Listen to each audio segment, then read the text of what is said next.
ISF তো এখনও বহরমপুরে ক্যান্ডিডেট দেয়নি, প্রার্থী তো এখনও নমিনেশন করায়নি। এখনও যদি অধীরবাবু এত ধৈর্যহারা হয়ে যায়, তিনি তো একজন 25 বছরের এমপি, 5 বারের থেকে তিনি জিতেছেন, এত ধৈর্যহারা হয়ে গেলে হয় না? মানুষের প্রতি কি ভরসা রাখতে পারছে না? আবার কেনই বা ভরসা রাখতে পারছে না? 25 বছরে মুর্শিদাবাদের কী ডেভেলপমেন্ট করেছে, বহরমপুরের কী ডেভেলপমেন্ট করেছে, এই প্রশ্ন তো মানুষ এখনও করতে শুরু করেনি। এখনই যদি এত মিজাজ হারা হয়ে যায়, তাহলে জনগণের জনপ্রতিনিধি 25 বছর ধরে কি করেছেন, জনগণের শুধু ভোট নিয়ে এটা প্রকাশ বোঝা যাচ্ছে। আমি অধীরবাবুকে বলবো, শান্ত থাকুন, মানুষের সাথে মেশুন। আপনি 25 বছর ধরে কি করেছেন তার খতিয়ান জনমানুষে নিয়ে আসুন।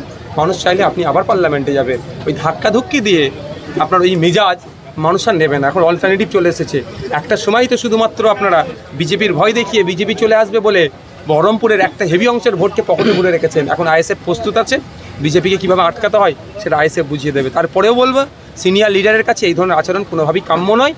শুধু তিনি ধাক্কা নয়, তিনি অন্যান্য রাজনৈতিক ব্যক্তিত্বদের সম্পর্কে যেভাবে অবাঞ্ছিত ভাষায় আক্রমণ করেন, এ থেকে বোঝা যাচ্ছেন উনি কোনো একটা সমস্যায় ভুগছেন, কোনো একটা আতঙ্কে ভুগছেন। আতঙ্কটার নাম হচ্ছে আইএসএফ।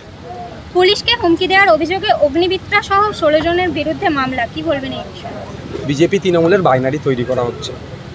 অভিষেক বাবুর হেলিকপ্টারে কি দেখলাম আমরা, চপারে সার্চে গিয়েছে, অনেক হুমকি চুমকি দিলেন, অনেক লাফালাফি করলেন, মানহানি মামলা করবো। ওই এতদিন গড়িয়ে গেল, করলো না কেন?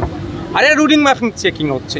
তারপরে পরেই একটা বিজেপি তৃণমূলের বাইনারি করতে হবে কি, নিশ্চিত পরামানিক মহাশয় তারও গাড়ি কনভয় দাঁড় করিয়ে করলেন। কি অসুবিধে কোথায় আছে? আমারও গাড়ি যাচ্ছে, আমারও হোক না। দেশের আমরা নাগরিক, দিনের শেষে কার কত বড় ডেজিগনেশন আছে দেখার দরকার নেই। সম্ভবত কর্ণাটকাতে মোদিজির হেলিকপ্টারের চপারও কিন্তু চেক হয়েছিল, কিন্তু আইএস করেছিলেন, যদিও প্রতিহিংসাতে তাকে গ্যারেজ সাইড লাইন করে দিয়েছিল, কিন্তু করেছেন তো, দেশের ইতিহাসেও তো আছে। এগুলো হচ্ছে বাইনারি পলিটিক্স হচ্ছে। ওই মামলা এইগুলো সব সময়ের সাথে সাথে সব ভুলে যাবে। অগ্নিমিত্রা পল থেকে শুরু করে যে যা করছে, ওখানে বাইনারি তৈরি করে ভোটটা বিজেপি আর তৃণমূলের মধ্যে সীমাবদ্ধ রাখে। কেল্লাতে ওয়াইনট যে সিটটা আছে, রাহুল গান্ধীজির বিরুদ্ধে প্রার্থী দিচ্ছে, বারবার তো এই প্রশ্নটা আমরা তুলছি। যারা ইন্ডিয়া জোট ইন্ডিয়া জোট ইন্ডিয়া জোট বলছে এবং আমাদেরকে বলছে অনেক কথা, আমাদেরকে দেখে দেওয়ার চেষ্টা করছে, তাদের উদ্দেশিত বার্তা। এমন কি জোট করেছে, কি জোট হলো যেটা কুচবিহারে, সেখানেও জোট থাকার পরেও আপনারা কংগ্রেস আর লেফট ফ্রন্ট একে অপরের বিরুদ্ধে লড়াই আছেন।